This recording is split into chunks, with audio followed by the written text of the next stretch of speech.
राधे राधे।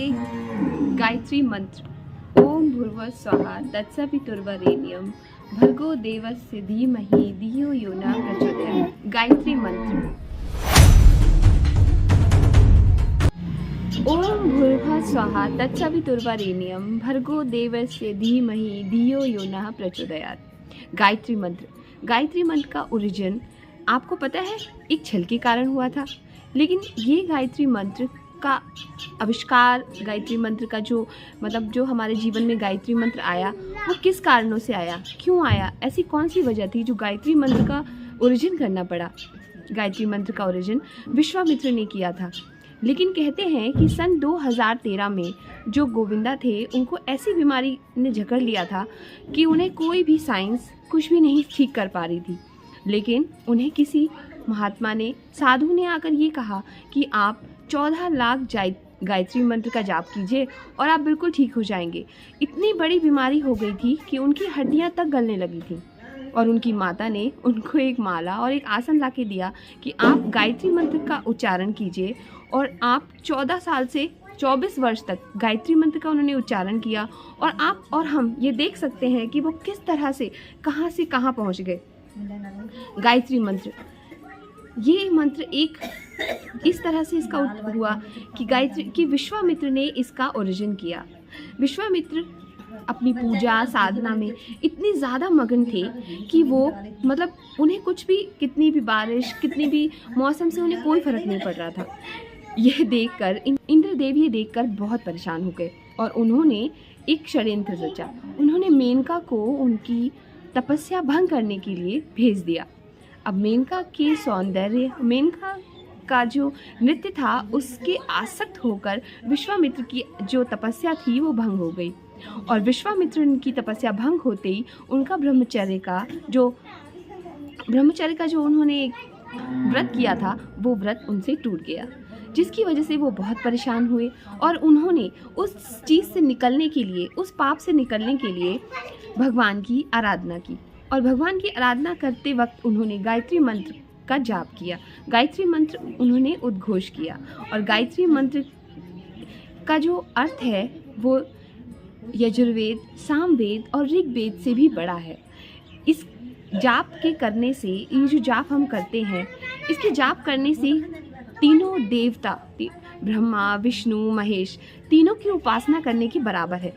गायत्री मंत्र का उच्चारण करने से हमारे शरीर की बहुत सारी बीमारियां, हम आरोगी होते हैं अगर हम कंटिन्यू इसका जाप करते हैं। तो गायत्री मंत्र सिर्फ एक स्पिरिचुअल अवेकनिंग से ही सीमित नहीं है, इसे साइंस भी मानती है। साइंस भी ये कहती है कि गायत्री मंत्र के बहुत सारे फ़ायदे हैं।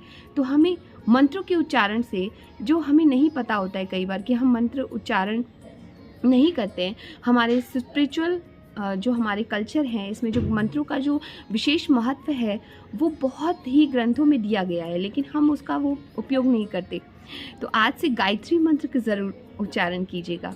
बहुत जगहों तो ऐसा है कि लोग 21, 51, 108 गायत्री मंत्र का उच्चारण डेली रूटीन से करते हैं।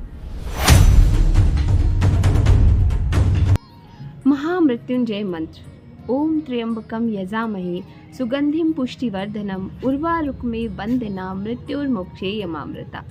ये है भोलेनाथ शिव जी का एक ऐसा मंत्र जो कि अकाल मृत्यु के देवता हैं, जो संहारक भी हैं और विनाश लाने वाले देवता, जो कि हमारे जीवन में शांति भी प्रदान करते हैं और संहार भी करते हैं।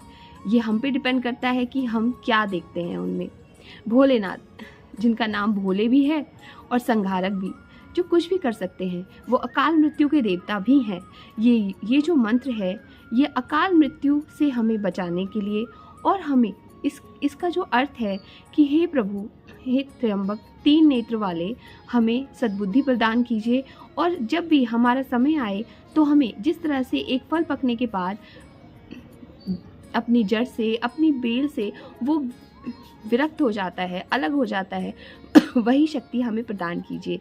त्र्यंबक, 3 नेत्र वालों से हम यही उपासना करते हैं कि हे प्रभु, हमें इतनी शक्ति दीजिए कि हम महामृत्युंजय की मृत्यु पर विजय प्राप्त कर सके। इसकी जो रचना है वो ऋषि मार्कंडे ने की थी। ऋषि मार्कंडे, जो कि ऋषि मृकंड और मनस्वती के पुत्र थे। उनको कोई भी संतान नहीं थी, तो उन्होंने शिव जी की आराधना करके एक पुत्र की प्राप्ति की। लेकिन वो बहुत ही ज़्यादा परेशान रहते थे और उनके पुत्र मार्कंडेय इतने होशियार और इतने समझदार थे कि उन्होंने बचपन में ही ऋग्वेद, सामवेद और यजुर्वेद और बहुत सारे वेदों की उन्होंने उसका जो गठन किया था, जो साध्य किया था, वो साध लिया था, जिसकी वजह से वो ये जान पाए कि उनके माता पिता क्यों परेशान रहते हैं।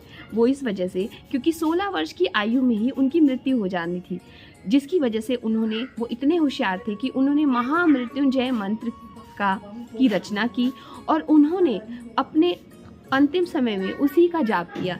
जब यमदूत उन्हें लेने आए तो उन्होंने शिवलिंग को कस के पकड़ लिया और शिवलिंग को कस के पकड़ने की वजह से यमदूत उन्हें नहीं ले जा पाए, जिसकी वजह से यमराज उन्हें लेने आए और यमराज ने जैसे ही मृत्यु का फंदा उनके गले में डाला तो गले में डालने के साथ शिवलिंग पर भी पड़ गया और इससे क्रोधित होकर शिव जी ने उन्हें मार डाला। शिव जी ने उन्हें मृत्यु प्रदान की, जिससे मृत्यु के देवता का ही संहार हो गया और मार्कंडेय को जीवन प्रदान हुआ। ओम नमः शिवाय। ओम नमः शिवाय। भोलेनाथ के भक्तों में आपने कभी ना कभी किसी न किसी के मुंह से ये जरूर सुना होगा, ओम नमः शिवाय। ओम नमः शिवाय एक ऐसे देवता का जाप है जो भोलेनाथ हैं, त्र्यंबक हैं, जिनको कोई भी असुर, देवता, दानव जो भी पूजता है वो उनके ही हो जाते हैं, चाहे वो देवता हो या दानव हो, उन्हीं के प्रेम में मग्न हो जाते हैं। फिर वो ये नहीं देखते कि देवता मुझे पूज रहे हैं या दानव मुझे पूज रहे हैं। भोलेनाथ की इसी भोलेपन को देखकर राक्षसों ने उनका बड़ा वो किया है, राक्षसों ने भी उनसे वरदान प्राप्त किए हैं। शिव पंचाक्षरी मंत्र ओम नमः शिवाय जो 5 अक्षरों से बना हुआ है, ओम ह्रीं क्लीं क्लीं चामुंडाय विक्षे, ये है माता रानी का नवाक्षरी मंत्र। इस मंत्र का जाप बहुत सारे व्यक्ति शमशान के पास में बैठकर भी करते हैं। ये मंत्र दानवों से मुक्ति पाने के लिए, बुरी चीज़ों से दूर रहने के लिए और पॉजिटिव एनर्जी लाने के लिए भी करते हैं। माता रानी का ये मंत्र, इसमें हर शब्द का एक मतलब है। ओम मीन संसार की ध्वनि, ए मीन सरस्वती माता, ह्रीं मीन्स माता लक्ष्मी, श्रीं मीन्स माता चामुंडा, विक्षे मीन्स रक्षा करती हैं। माता चामुंडा हमारी रक्षा करती हैं। हमें इस मंत्र का जाप करने से बहुत सारी पॉजिटिव एनर्जी प्राप्त होती है और हमें इस मंत्र का जाप करने से नेगेटिव एनर्जी से दूर रहते हैं, पॉजिटिव एनर्जी प्राप्त होती है। ओम गंग गणपते नमः, ये है गणेश जी का बीज मंत्र। जब भी हम कोई कार्य प्रारंभ करते हैं और जब भी हम किसी काम में या फिर हम किसी काम में सक्सेस पाना चाहते हैं तो हम इस मंत्र का जाप करते हैं। इस मंत्र के जाप करने से हमारे कार्य सफल होते हैं। किसी भी कार्य में अगर हमने कोई प्रारंभ किया है तो उस कार्य में सफलता पाने के लिए हम गणपति बीज मंत्र का जाप करते हैं। बहुत सारे जो भी कार्य प्रारंभ करते हैं या हम कोई नया काम शुरू करते हैं तो हम गणेश बीज मंत्र का प्रयोग करते हैं। गणेश जी की महिमा और जानने के लिए आप मेरे नेक्स्ट वीडियो पे सब्सक्राइब कर सकते हैं और अगर आपको मेरा वीडियो अच्छा लगा हो तो प्लीज़ मेरे चैनल को सब्सक्राइब कीजिएगा, औरों से भी शेयर कीजिएगा और मंत्रों की शक्ति को जानने के लिए देखते रहिए सनराइज दीवा। मिलते हैं नेक्स्ट वीडियो में, तब तक के लिए राधे राधे।